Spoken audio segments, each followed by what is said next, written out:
Hammaga salom, mening obunachilarim. Yaxshimisizlar?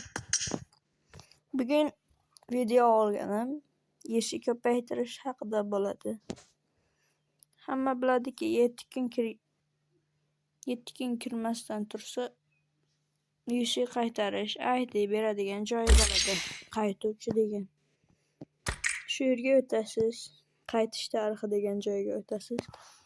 Shunga shu 7 kun kirmagandan keyin 225 yusi tashlasangiz, ma'lum miqdorda omadingizga qarab yusi tushib qolishi mumkin. Misol uchun, men 225 yusini 900 yusi qilganman. Shunday qilib, bu olingan. Men olib bo'lganman. Qolganlar uchun bilib qo'ysa yaxshi. Keyin esa hadya xarid degan narsa bor. Yusi tashlagandan keyin qaytariladi ma'lum miqdorda.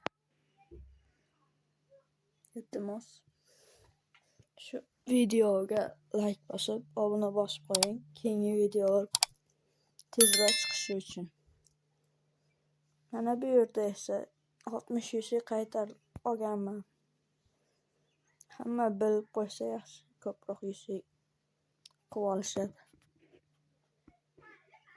Keyin esa o'zimning UC servisimni reklama qilaman.